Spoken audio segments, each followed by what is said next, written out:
Welcome to Nicki Woo Cozy Stories. I'm your host, Nicki. Tonight's story is Anne of Green Gables, Episode 12, The Queen's Class. Before we begin, if these stories bring you comfort, I'd love for you to subscribe so you can always find your way back whenever you need a quiet place to rest. Now, let the story begin. The September evening had come to Avonlea with all the quiet beauty of early autumn. The maples along Lover's Lane had begun to blush with crimson, while golden sunlight lingered softly among the fir trees. A cool breeze wandered through the branches overhead, carrying with it the fresh scent of pine in distant fields where the harvest was nearly gathered. Anne followed the cows home at their own leisurely pace. She scarcely needed to guide them. Like sensible old friends, they knew the way to Green Gables perfectly well and required very little attention. That suited Anne, whose thoughts were happily occupied elsewhere. Miss Stacy had recently given the class passages from Marmion to memorize, and Anne had fallen completely under the spell of the poem. As she walked beneath the whispering firs, she recited the stirring verses aloud, her voice rising and falling with the gentle evening wind. The poetry transformed Lover's Lane. For a few delightful moments, the quiet woodland became an ancient battlefield where knights rode bravely beneath fluttering banners. Anne had always found it wonderfully easy to step through the doorway of her imagination. She had just reached one of her favorite passages when she caught sight of Diana hurrying across Berry pasture. Even from a distance, Anne could tell something exciting had happened. Diana was almost running. Her cheeks were rosy, her dark eyes sparkled with excitement, and she scarcely waited until she reached the gate before calling out, "Oh, Anne, I have the most wonderful news. Guess what it is?" Anne laughed. "You know perfectly well I'll never guess." "You must try," Diana insisted. "I want to see if you can." Anne pretended to consider very seriously. "Mrs. Allen is planning another Sunday school picnic?" Diana shook her head. "No." "Jane Andrews has been invited to visit Charlottetown?" "No." Anne smiled mischievously. "Then Moody Spurgeon McPherson has finally asked you to walk home from prayer meeting." Diana laughed so hard she nearly forgot her wonderful news. "Of course not, Anne. You aren't guessing properly." "Well, I've used all my sensible guesses." "You have one more." Anne shook her head. "I surrender." Diana leaned closer, no longer able to keep the secret another moment. "Mother had a letter from Aunt Josephine this morning. She wants both of us to come to Charlottetown next Tuesday and stay with her while the exhibition is there." For a moment, Anne simply stared. Charlottetown? The exhibition? Several whole days away with Diana? It sounded almost too wonderful to believe. "Oh, Diana," she breathed at last. "Do you really mean it?" "I certainly do. Won't it be splendid?" Anne's eyes shone. Then, almost as quickly as her delight had come, it faded. "But Marilla," Diana's smile softened. "You think she won't let you go?" "I'm afraid she may not." Anne sighed. "You know how she feels about too much visiting. Only last week Jane invited me to go to the concert at White Sands Hotel, and Marilla thought it was better for us to stay home and study." She smiled a little sheepishly. "I was so disappointed that I forgot to say my prayers that night." Diana looked positively horrified. "You didn't!" "I remembered before morning," Anne admitted quickly. "I woke up and said them then, but it does show how dreadfully disappointed I was." "I'm sure Mother can persuade Marilla," Diana said confidently. "If she asks her, she'll probably say yes." "Oh, I hope so," Anne replied quietly. "But I don't dare expect it." As they continued toward Green Gables, the conversation drifted, as it often did, to clothes. Anne confessed that she was looking forward almost as much to wearing her new coat as she was to seeing the exhibition. "Matthew insisted I should have one," she said gratefully. "Marilla thought the old coat would do another winter, but Matthew declared a growing girl ought to have a proper new coat. "And what is it like?" Dinah asked eagerly. "It's blue broadcloth," Anne answered happily, "and I have the sweetest little blue velvet cap to wear with it." She laughed at herself. "I'm afraid I care far too much about clothes." "I think every girl does." "I don't believe naturally good people think very much about them," Anne said thoughtfully. "But I'm only an ordinary person, and pretty clothes do help me feel happier." When they reached Green Gables, Dinah squeezed Anne's hand. "I'll ask Mother to speak to Marilla tonight." Anne nodded. "I shall try not to think about it until I know." But trying not to think about it proved almost impossible. Even while helping Marilla wash the supper dishes that evening, Anne found herself imagining the bustling streets of Charlottetown, the wonders of the exhibition, and Aunt Josephine's elegant home. The next afternoon, as Marilla folded the last dry dish towel, she looked across the kitchen table at Anne. "Mrs. Barry stopped by today," she said. Anne's heart gave a hopeful little leap. "She told me all about Aunt Josephine's invitation." There was a pause, just long enough to make Anne hold her breath. Then Marilla smiled. "You may go." For one joyful moment, Anne could do nothing but throw her arms around her. "Oh, Marilla, thank you." "I expect you'll have a very pleasant visit," Marilla replied, trying to sound perfectly matter-of-fact. "Oh, I know I shall," Anne said happily. As Anne climbed the stairs to the east gable that night, sleep seemed very far away. Tomorrow, she would see Charlottetown for the first time. And somewhere, beyond the quiet fields of Avonlea, a wonderful adventure was already waiting. Tuesday morning arrived bright and clear. Anne was awake before the sun had fully climbed above the trees beyond Green Gables. For a moment, she lay perfectly still, smiling to herself as she remembered where the day would take her. She was going to Charlottetown. Downstairs, Matthew had already finished the morning chores, and Marilla was setting breakfast upon the table. "I hope you'll enjoy yourself," Marilla said as she poured Anne a cup of tea. "Oh, I know I shall," Anne replied. "I don't believe anyone could help but enjoy a visit to Charlottetown." Matthew looked across the table with quiet amusement. "You'll have plenty to tell us when you come home." "I shall probably talk for a whole week," Anne laughed. "I hope you'll bear with me." "I expect we shall manage," Marilla answered, though there was the faintest smile about her lips. Soon afterward, Anne buttoned her new blue broadcloth coat, settled her little blue velvet cap carefully upon her auburn curls, and hurried across the brook to Orchard Slope. Mr. Barry and Diana were already waiting. The morning air was cool and sparkling with the first breath of autumn. As the horse trotted steadily across the country road, Anne sat drinking in every lovely sight. Golden fields stretched away beneath a cloudless sky. Apple orchard bent beneath the ripening fruit. The woods glowed with the first crimson hints of approaching autumn, and every brook they crossed flashed like silver in the sunshine. "I do believe Prince Edward Island is the prettiest place in the whole world," Anne said happily. "It certainly looks its best today," Mr. Barry agreed. Long before Anne wished the journey to end, the streets of Charlottetown opened before them. Everything seemed wonderfully busy. There were rows of handsome shops, neat brick buildings, elegant ladies carrying parasols, and so many horses and carriages that Anne scarcely knew where to look first.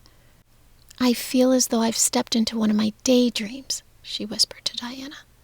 Mr. Barry soon turned into the familiar drive at Beechwood. Before the buggy had quite stopped, Miss Barry came briskly down the steps to greet them. "My dear girls," she exclaimed warmly. "I was beginning to think you had lost your way." She kissed Diana affectionately before taking both of Anne's hands in her own. "My dear Anne, I'm so delighted you've come. I've been looking forward to this visit ever since I sent the invitation." "So have I," Anne replied warmly. "I've been counting the days." "I suspected as much," Miss Barry said with a smile. "Now come inside. Dinner is nearly ready, and afterward you shall have all evening to visit." Anne was delighted to see Miss Barry again, as she expected to be. There was something wonderfully comforting about her lively manner and quick wit. Although she lived in a handsome city home and seemed to know so many interesting people, she never made Anne feel awkward or out of place. Beechwood itself was every bit as beautiful as Anne remembered. The spacious rooms were filled with books, pictures, and graceful furniture. Sunshine streamed through the tall windows, falling across polished floors, and bright autumn flowers arranged throughout the house. Anne admired everything.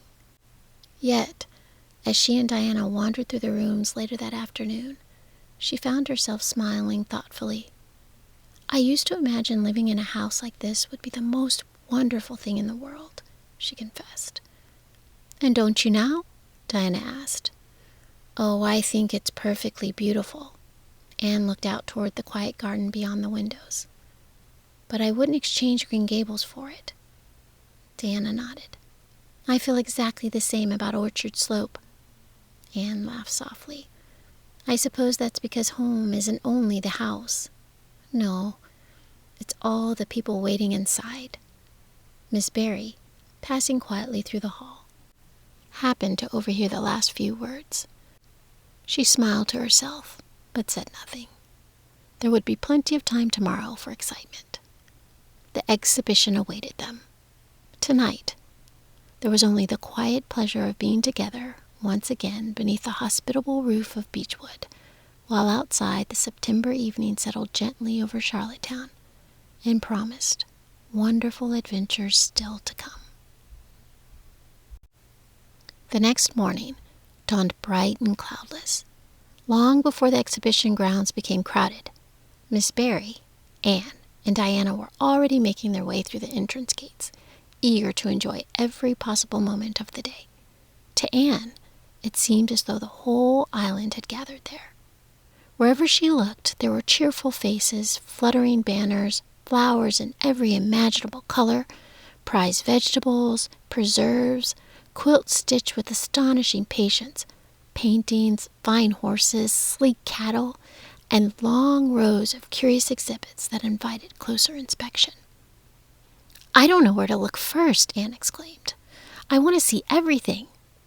"Well, you'd better begin somewhere," Miss Barry laughed, "or you'll spend the whole day trying to decide." So they wandered happily from one building to another.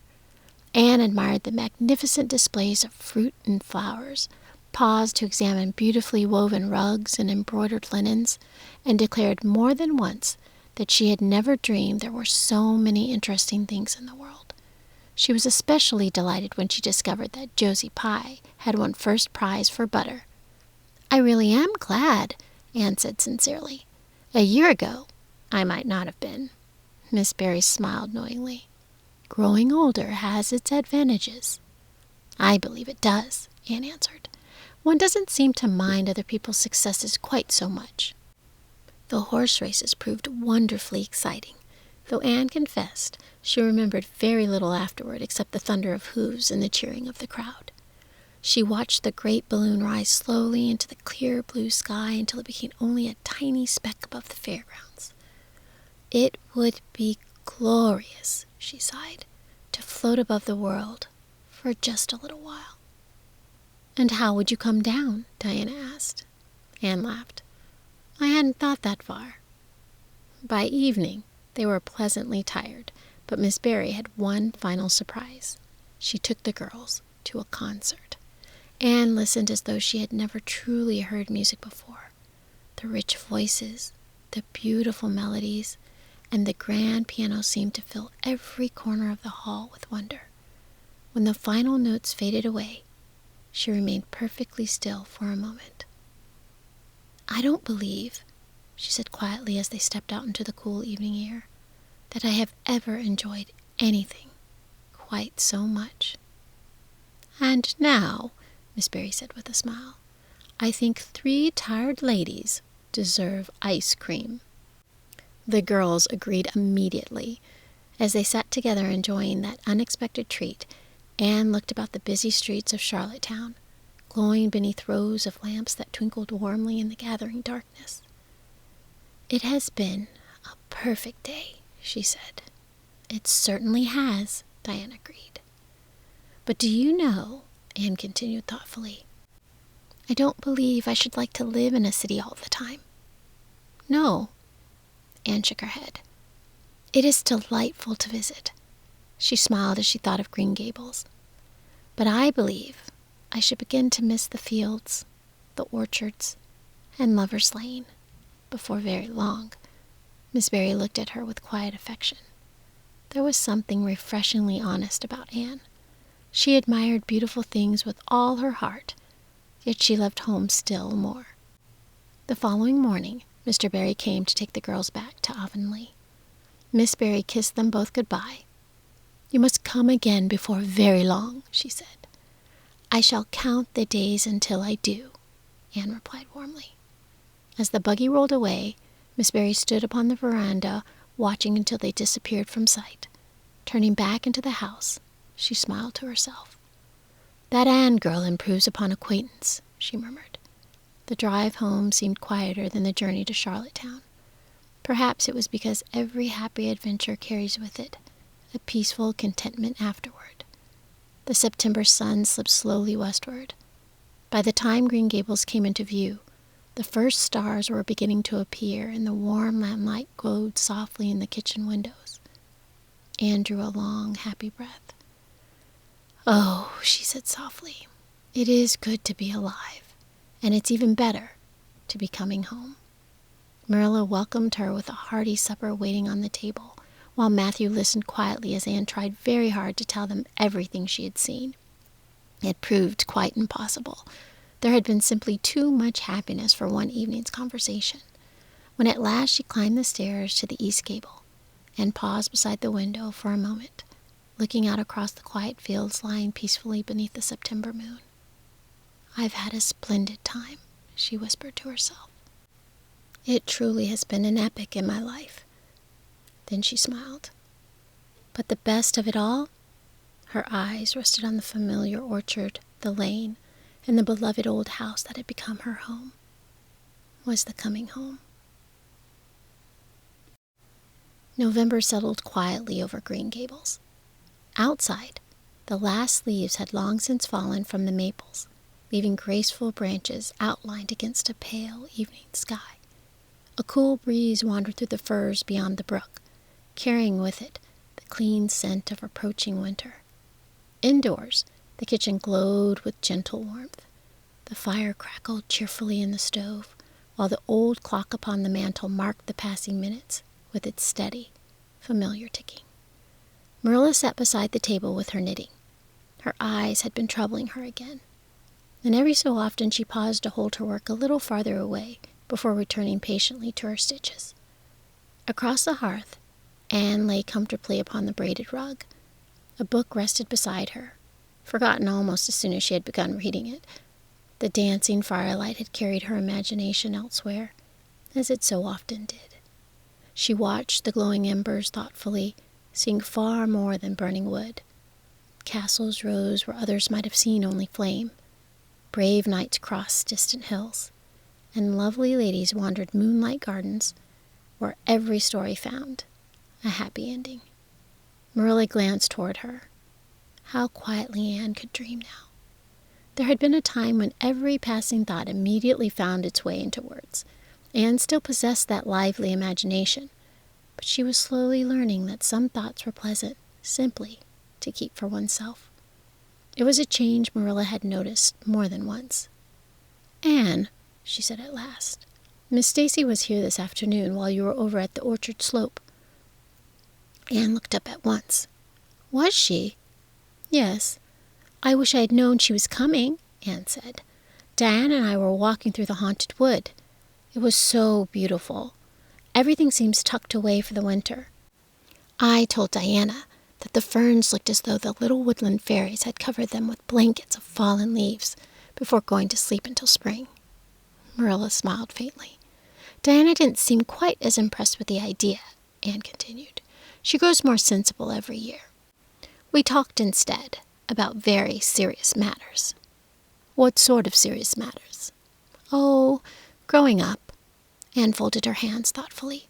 Miss Stacy says these are the years when we begin forming the habits that stay with us all our lives. Diana and I are decided that we must become exceedingly respectable." "And have you succeeded?" "Not yet," Anne laughed. "But we have made an excellent beginning." She grew thoughtful again. "We also discussed whether we ought to remain old maids and live together." Marilla looked up. "And what conclusion did you reach?" "I rather like the idea," Anne admitted. "But Diana thinks she might marry some day if she met a very wicked young man who needs reforming." "And what do you think?" "I think reforming people would be very tiring." Marilla's knitting paused. "I should much rather read books." For a moment, the only sound in the room was the gentle crackle of the fire. Then Anne remembered. "But why did Miss Stacy come?" Marilla looked over at the top of her spectacles. "That is exactly what I've been trying to tell you." Anne laughed. "I've been talking again." "You have. I really do mean to improve." "So I believe." Anne folded her hands tightly in her lap. "I won't interrupt another word." There was a brief silence. Then Anne's expression suddenly changed. "Oh, what is it?" "I know why Miss Stacy came." Marilla raised an eyebrow. "You do?" "It was about Ben-Hur." The confession came tumbling out before Marilla could answer. "I was reading it during history yesterday." Anne covered her face with both hands. "I know I shouldn't have been. I had hidden it inside my history book because I reached the chariot race, and I simply couldn't stop. Then Miss Stacy caught me." She peeked through her fingers. "I was dreadfully ashamed. Miss Stacy kept me after school and explained that I had been wrong, not only because I neglected my lesson, but because I had tried to deceive her." Anne sighed. "I asked her to forgive me, and she did." She looked anxiously at Marilla. "But I didn't suppose she'd come all the way to Green Gables afterward." Marilla could not help smiling. "Anne, Miss Stacy never mentioned Ben-Hur." "She didn't?" "No." Anne blinked in surprise. "Then why did she come?" Marilla laid her knitting quietly aside. "She has organized a special class for those who hope to enter Queen's Academy next year." Anne scarcely seemed to breathe. "And she wishes you to be one of her pupils." For a long moment, Anne simply looked at Marilla. "I? You? Truly?" "Miss Stacy believes you're quite capable of preparing for the entrance examinations." Anne's gray eyes shone with wonder. "And may I go?" Marilla smiled. "Matthew and I have talked it over." She reached for her knitting once more. "And we think you should." For one beautiful moment Anne could find no words at all. The firelight danced across the quiet kitchen. Outside, the November wind stirred gently through the bare branches. Inside Green Gables, it seemed to Anne that an entirely new door had quietly opened before her, and beyond it lay a future she had scarcely dared to imagine. For several days after Miss Stacy's visit, Anne could think of very little besides Queen's Academy. The words themselves seemed wonderfully grown up. Whenever she paused over her lessons, helped Marilla dry the supper dishes, or walked to school beneath the bare November trees, she found herself imagining what it would be like to stand before a classroom of her own one day. "I scarcely dare to believe it," she told Diana as they walked to school together one crisp morning. "Every now and then, I think I shall wake up and discover it has all been a beautiful dream." "It isn't a dream," Diana replied with a smile. "You're really going." Anne slipped her arm through her friend's. "I've wanted to be a teacher ever since Miss Stacy first came to Avonlea. Don't you think it would be lovely to spend one's whole life helping little boys and girls discover beautiful things?" "I think you'd make a splendid teacher." "I hope so." Anne laughed softly. "I should certainly try to never frighten anyone over arithmetic. That seems a very unnecessary thing for a teacher to do." The girls laughed together as they continued along the frosty road. Then Anne grew thoughtful. "I do wish we could both go to Queen's." "So do I," Diana admitted. "But Mother says 1 year at the academy will be quite enough education for me." Anne squeezed her friend's arm gently. "I'm sorry." Diana smiled her sweet, contented smile. "I don't mind very much. I'd rather have you go than neither of us." Anne looked affectionately at her. "You are the most unselfish person I know." Before long, Miss Stacy announced that the Queen's class would begin. Only those preparing for the entrance examinations would remain after the regular school day ended. The classroom felt strangely different that first afternoon. Most of the younger pupils had already gone home, leaving only a small group gathered around Miss Stacy's desk. The room seemed quieter somehow, more serious. Outside, the November light faded early beyond the schoolhouse windows, while inside the lamps cast a warm glow over slates, books, and eager faces. Anne loved it immediately. Miss Stacy expected much more of them now. Lessons became longer. Questions became more difficult. Every answer required careful thought. Instead of discouraging Anne, the harder work only delighted her. It made her feel as though she were climbing steadily towards something she had long dreamed of reaching. When she returned home that evening, she talked almost without stopping through supper. "I believe," she declared happily, "that difficult lessons are actually more interesting than easy ones. One has such a satisfying feeling when they finally begin to make sense." Matthew smiled quietly across the table. Marilla pretended to be occupied with the teapot, though she could not quite hide her own satisfaction.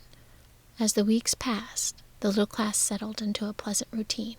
Jane Andrews worked faithfully, hoping to become a teacher herself. Josie Pye remained as certain as ever that she would distinguish herself in every subject. Ruby Gillis confessed more interest in the handsome young men she expected to meet someday than in algebra. Anne listened to them all with amusement.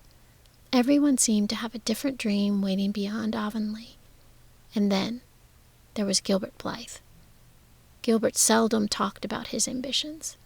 He simply worked, steadily, quietly. Day after day he reigned Anne's strongest competitor in every lesson. Sometimes she earned the highest marks, and sometimes Gilbert did. Miss Stacy often smiled to herself as the two bright students pushed one another to do their very best, though neither would ever have admitted how much the friendly rivalry sharpened their efforts. Anne still never spoke to Gilbert, not because she truly hated him anymore. If she were perfectly honest with herself, she had forgiven him long ago. The old slate-breaking quarrel had faded with the passing years until it seemed almost childish. Sometimes she even smiled a little when she remembered how fiercely determined she had been never to forgive him. Yet now, another difficulty had arisen. Gilbert no longer seemed interested in earning her forgiveness. He had stopped trying to speak to her. He'd stopped looking for opportunities to apologize. He treated her with the same pleasant courtesy he showed everyone else in class, and nothing more. That, Anne discovered, was unexpectedly disappointing. Once, she had imagined the day she would finally forgive Gilbert Blythe, with great dignity and generosity. Now, she realized that opportunity had quietly slipped away. Without either of them noticing, it had become too late. Winter settled gently over Avonlea. Snow drifted quietly across the fields until fences, orchards, and winding lanes disappeared beneath white blankets. Each morning, Green Gables awoke, sparkling with frost, while smoke curled lazily from the kitchen chimney into the crisp, blue air. For the members of the Queen's class, however, there was little time to admire the winter scenery. Miss Stacy expected more from them now than ever. Lessons grew steadily more demanding, recitations longer, and examinations more frequent. She challenged every pupil to do his or her very best, refusing to accept work that she knew could be improved. Anne welcomed the challenge with all her heart. There were evenings when algebra seemed determined never to make sense, and mornings when Latin verbs refused to remain in her memory. Yet, she discovered that every difficult lesson carried its own quiet satisfaction. once it had finally been mastered. "I believe difficult things become interesting if one stays with them long enough," she remarked one evening as she struggled over a particularly stubborn geometry problem. Marilla glanced up from her sewing. "There's a good deal of truth in that." Anne smiled. "I'm becoming sensible at last." "I hope not entirely," Marilla answered. Anne laughed. "So do I. It would be dreadful to lose one's imagination altogether." The winter slipped away quietly. The days lengthened almost without anyone noticing. Little streams began singing beneath the melting snow. The bare branches slowly clothed themselves in tender green once more, and before long, Avonlea was celebrating another spring. Then came welcome news. Miss Stacy announced that she had decided to remain in Avonlea for another year. The Queen's class could scarcely contain its delight. "I don't know what we would have done without her," Anne told Diana as they walked home beneath the budding maples. "Neither do I," Diana replied warmly. Before long, the school year ended. Books were tucked away for a season, slates were carried home, and another glorious island summer spread itself over Green Gables. The orchard bloomed in clouds of white and pale pink. The brook laughed beneath the little bridge. Long golden evenings invited leisurely walks through Lover's Lane, where Anne and Diana still talked of books and dreams and the future that seemed to draw a little nearer with every passing month. Anne often reminded herself that this might be her last long summer of complete freedom before Queen's Academy. The thought made every pleasant afternoon seem a little more precious. Life moved peacefully along, yet there were small changes taking place that no one fully understood. Matthew tired more easily than he once had.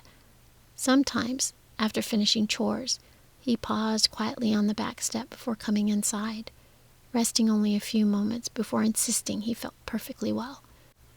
Neither Anne nor Marilla thought it anything more than the natural consequence of growing older. One warm June afternoon, Miss Rachel Lynde stopped by Green Gables for a visit. She found Anne helping Marilla prepare supper, moving confidently about the kitchen with an ease that seemed perfectly natural now. Gone were the days when broken plates and forgotten errands followed her wherever she went. Anne still talked cheerfully, still laughed often, but there was a quiet steadiness in her now that had not always been there a few years before.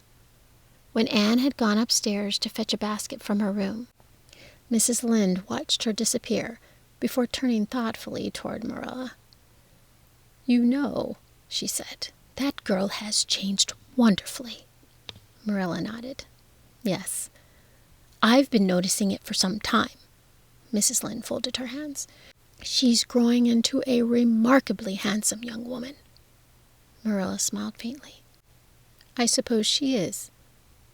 "Those big gray eyes of hers have always been beautiful," Mrs. Lynde continued, "but there's something different about her face now. It's softer somehow, and sweeter." She smiled to herself. "When Matthew first brought her here, I never imagined she'd blossom as she has." "Neither did I," Marilla admitted quietly. Mrs. Lynde nodded. "She still has all her imagination." "Oh, yes. I don't believe she'll ever lose that." "And I hope she never does," Marilla replied. "But she's gained something besides." "Judgment." Mrs. Lynde smiled approvingly. "Exactly." For a little while the two women sat without speaking. From upstairs came the faint sound of Anne humming as she searched for the basket Marilla had sent her to fetch. Mrs. Lynde looked toward the staircase. "She's a good girl, Marilla." Marilla's eyes rested on the doorway, through which Anne had disappeared only moments before. "Yes," she said softly. "I believe she is." Outside, the June breeze stirred gently through the orchard blossoms. Summer had come again to Green Gables, and while Anne herself scarcely noticed the change, those who loved her could see that the bright, imaginative little girl who had arrived one July evening was quietly becoming a thoughtful, gracious young woman. Anne's summer proved to be every bit as wonderful as she had hoped. Not long after school ended, the doctor from Spencervale happened to see her while visiting another patient. He studied the slender, red-haired girl thoughtfully before sending a message home to Marilla. "Keep that red-headed girl outdoors all summer," he advised. "Don't let her bury herself in books until autumn. She needs fresh air more than lessons." Marilla obeyed the instructions with surprising determination. To Anne's amazement, she found herself almost forbidden to study. "There'll be plenty of time for books when September comes," Marilla said. "Just enjoy being young while you can." Anne needed very little encouragement. She and Diana spent nearly every waking hour outdoors. They wandered beneath the green cathedral of Lover's Lane, where sunlight sifted through maple leaves and danced across the path. They sat beside Dryad's Bubble, listening to the cheerful murmur of the little spring, or rowed quietly upon Willowmere until the lake reflected the clouds so perfectly that it seemed as though the boat floated between two skies. Victoria Island had become their favorite refuge once again.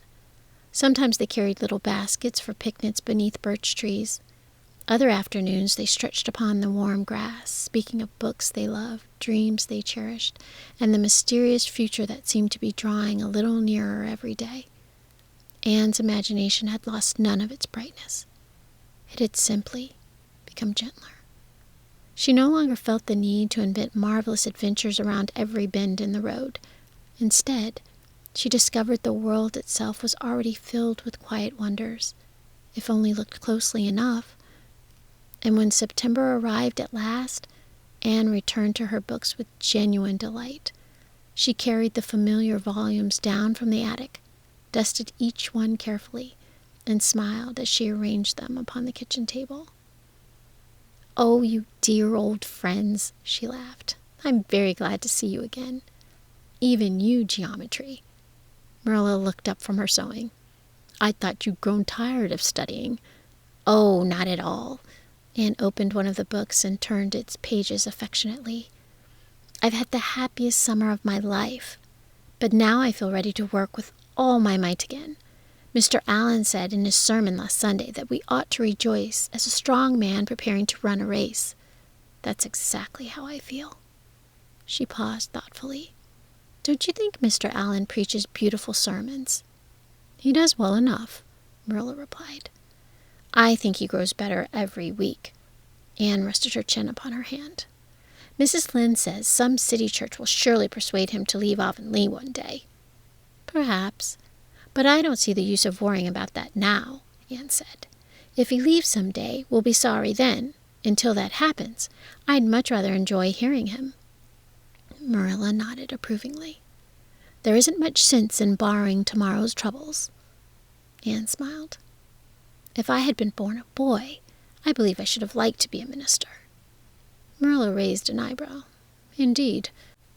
"I think it must be wonderful to stand before people and speak words that make them kinder." She hesitated only a moment before continuing.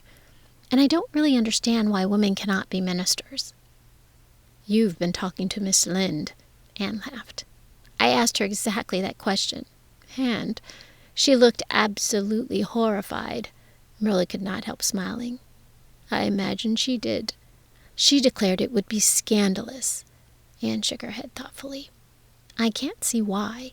Women seem perfectly capable of doing nearly everything else that keeps the church going." Marilla's eyes twinkled. "They certainly do. And I'm quite sure Miss Lynde could preach very well herself." "Yes," Marilla answered dryly. "Rachel always does a considerable amount of unofficial preaching." They both laughed. And after the laughter faded, Anne became unusually quiet. "Marilla." "What is it?" "I've wanted to ask you something." She folded her hands together. "I truly do want to do good, to be good. Whenever I'm with you, or Miss Stacy, or Mrs. Allen, I feel as though I'm becoming a better person. It's the easiest thing in the world." Marilla silently listened.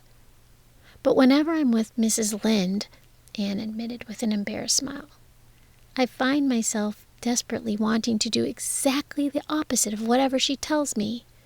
For a moment Marilla simply stared.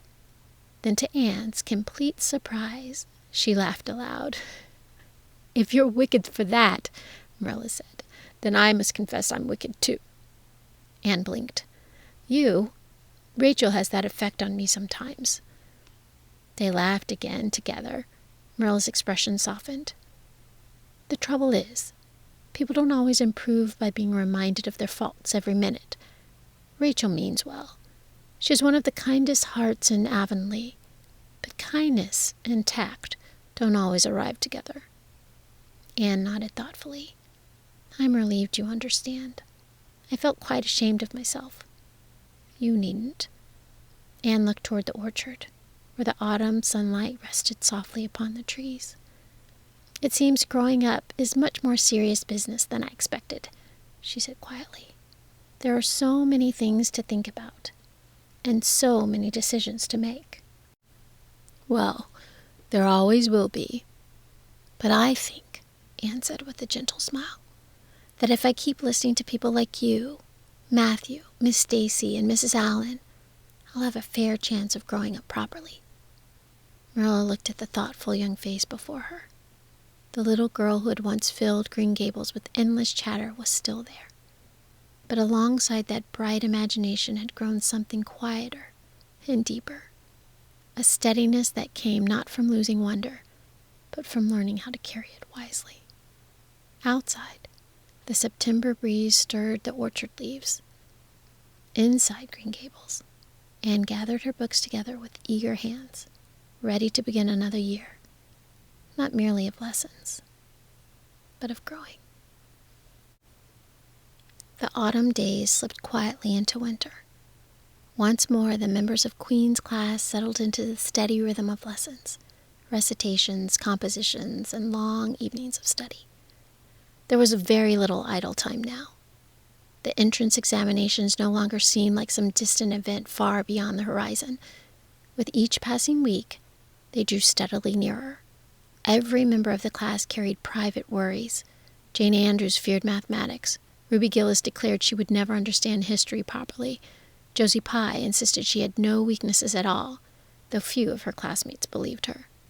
Anne smiled at their conversations, but she knew perfectly well that she had worries of her own. Geometry remained her greatest trial. There are moments, she confessed to Diana one snowy afternoon, when I truly believe geometry was invented for the sole purpose of humbling otherwise cheerful people. Diana laughed. I feel exactly that way about grammar. I'm quite certain, Anne continued gravely, that if Euclid had known he would someday become the despair of schoolgirls, he might have written something a little easier. Even so, she refused to surrender. Night after night the lamp burned late in the east gable while Anne patiently worked through one difficult proposition after another.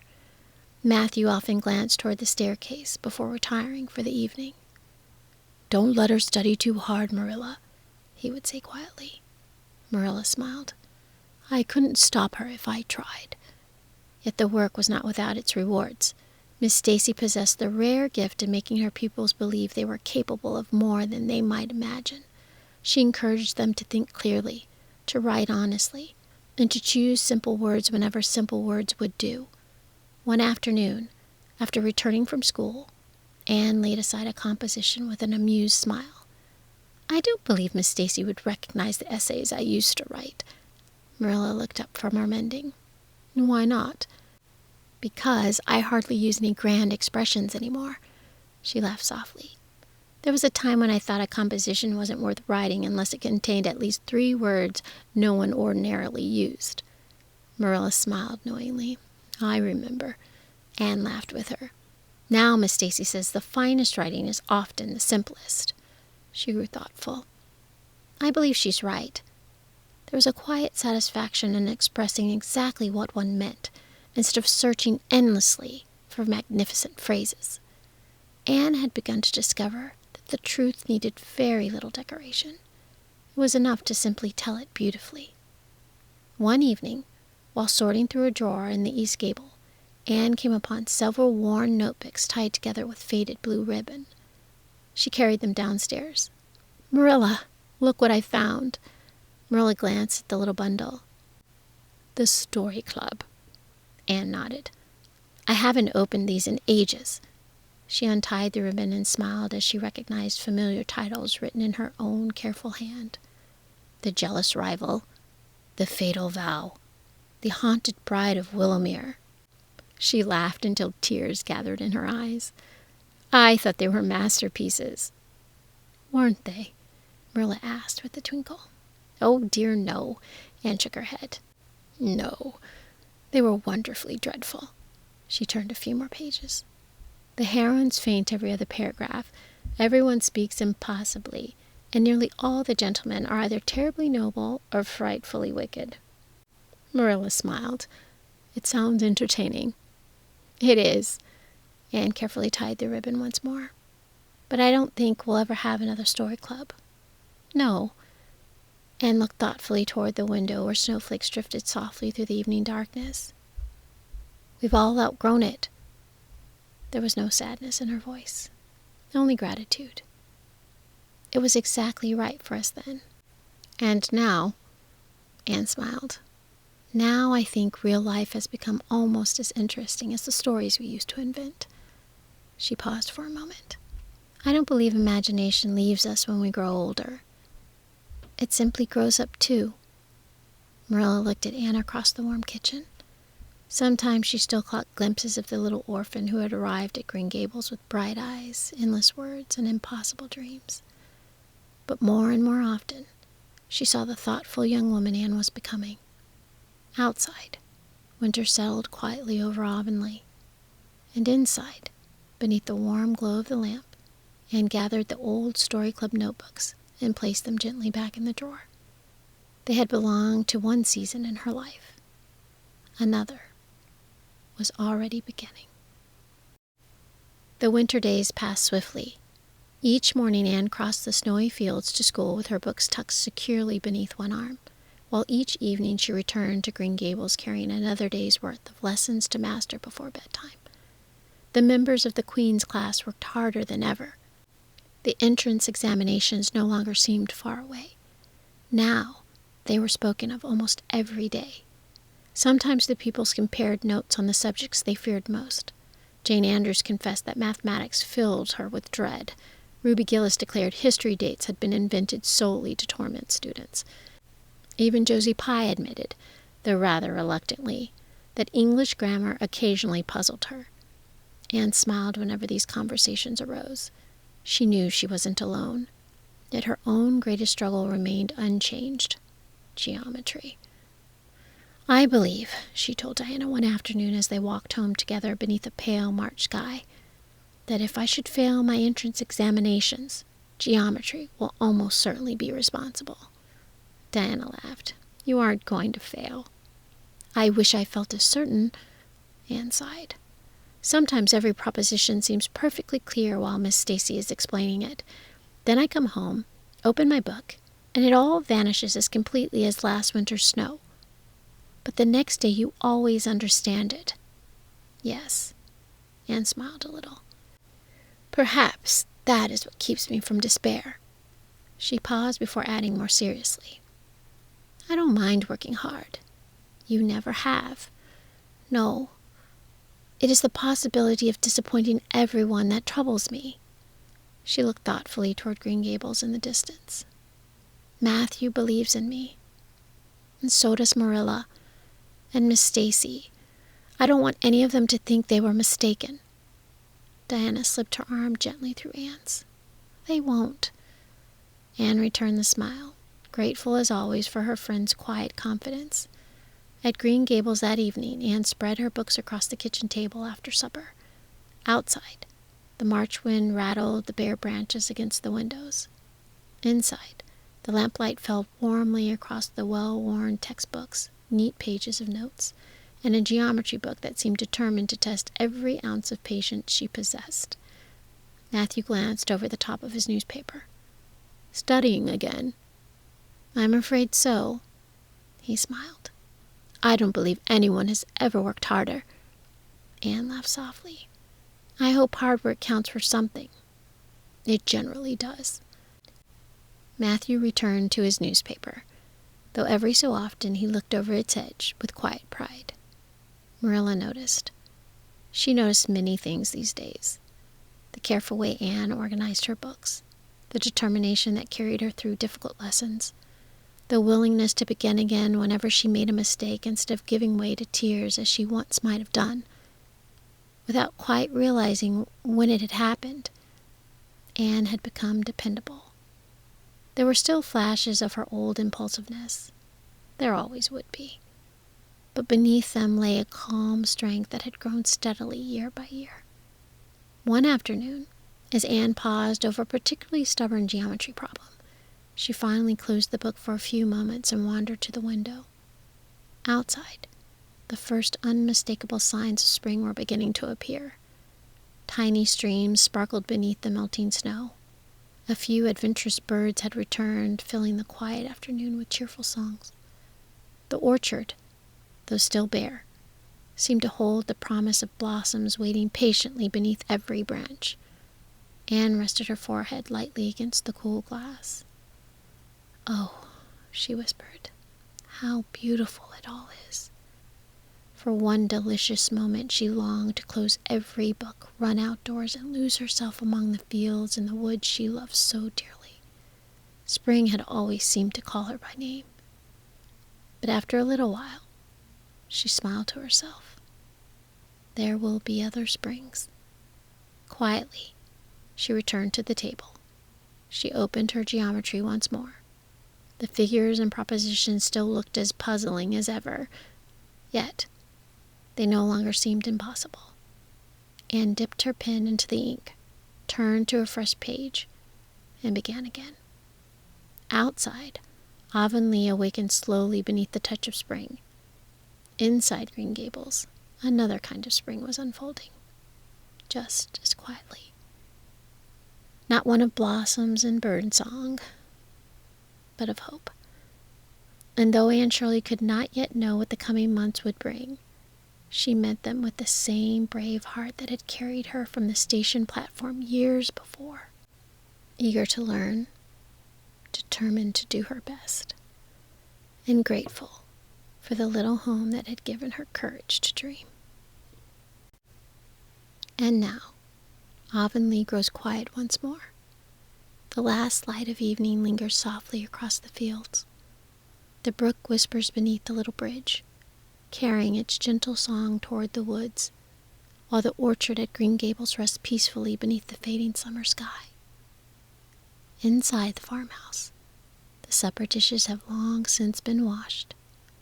The kitchen has grown still, and the windows stand open to the cool night air, carrying with them the fragrance of apple leaves, clover blossoms, and the faint sweetness of wild roses blooming along the lane.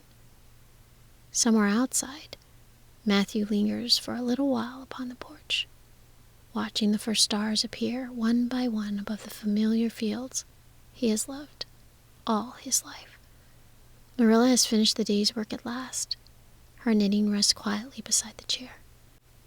The house settles gently around her, warm and content after another ordinary day that somehow has become extraordinary simply because it was shared together.